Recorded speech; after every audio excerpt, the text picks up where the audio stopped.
What's up, everybody?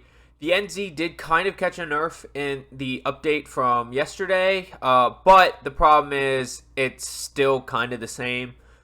We watched the same thing happen with the STG before. When the STG first became meta, we saw it get kind of a nerf, but not really, and then it got kind of a hard nerf recently with Season 4, and we can expect the same thing to happen with the NZ. So a lot of people's question is, once the NZ eventually catches its nerf, what gun is going to be next?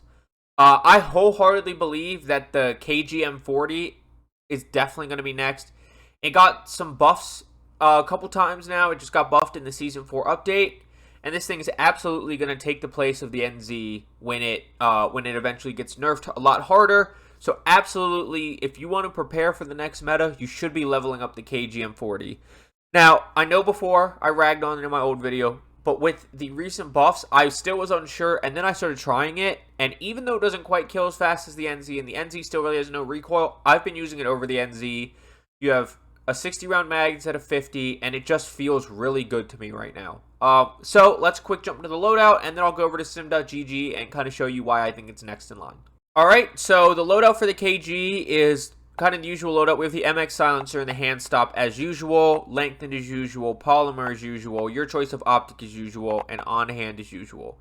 So then leaves us with the barrel. Here we have the 720mm shrouded. You could consider the 700mm because it does help with your recoil control as well as your damage range, but so does the shrouded, and on top of that, the shrouded also gives you flinch resistance, not damage range, but does give you bullet velocity. You could go with the 700 for the increased damage range, but I like the bullet velocity so I don't have to lead my shots as much, and I'll just put an extra bullet or two into people to make up for that less damage range. Rapid barrel is good if you want to run it as a sniper support or an SMG, but it's a little slow for that. And then the 500mm hurts your recoil control, hurts your bullet velocity, so we don't want that, and then we don't want burst. We just obviously don't want burst unless it's, a broken burst weapon, which this is not in burst form. And after that, we want to go stock. Here, I have the 22 padded stock on because that gives you recoil control, recoil recovery, while also helping your movement speed. Not worried about ADS speed, sprint to fire speed, and hip fire accuracy penalties as much because this is our long range option. If we were using this as a sniper support, then we would worry about it because it's got to compete with the sprint to fire speed, ADS speed, and hip fire accuracy of SMGs. But we're not worried about that here. Another option, if you don't want those penalties, is the Crosslink 12V. It does give you flinch resistance as well as recoil control, aiming, stability, and accuracy, but it also hurts your movement speed and your ADS speed, and it doesn't give you quite as much recoil control. The Reisdorf 36SK hurts your recoil control, so we don't want that, and the adjustable doesn't help your recoil control at all, while hurting the stuff that the padded also hurts. So you end up with the 22G padded or the 12V kind of preference. I like the 22G padded. And their perk 1 slot, I run tight grip. You could run acrobatic if you feel like this no recoil is really no recoil. You could also run vital, but I like tight grip just to eliminate any other recoil I can eliminate. I was beaming somebody last night while playing, and I literally didn't move my right thumbstick with this build. So this is definitely the build I would stick with. I would definitely recommend making sure you have this fully leveled up, so when the NZ catches a nerf, you can jump right into the KG M40. That's the loadout. If that's all you were interested in, I appreciate you watching. For everybody else, I'm going to go ahead and jump over to sim.gg and look at some numbers. Okay, and in sim.gg, I went ahead and loaded in the KG M40, the NZ-41, the BAR, the STG-44, and the Vargo, the 5 LMGs that I had, or 5 long-range weapons that I had, or 5 ARs, on my loadout video. The big thing I want to point out before we look at time to kill is when you look at bullet velocity, the KG M40 has 1578.5, which is almost 400 more than the NZ meters per second.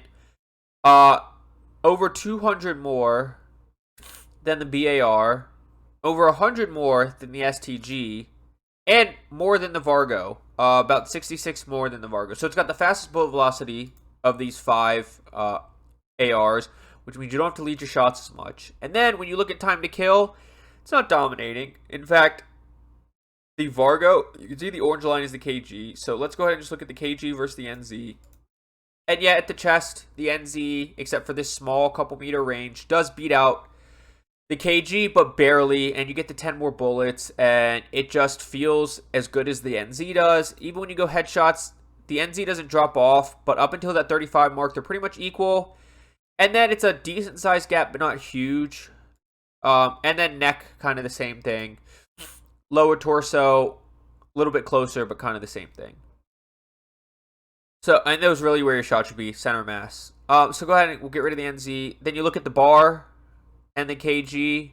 And the bar beats it out just a little bit in the stomach, but then everywhere else, chest, KG beats out the bar. Neck, KG beats the bar.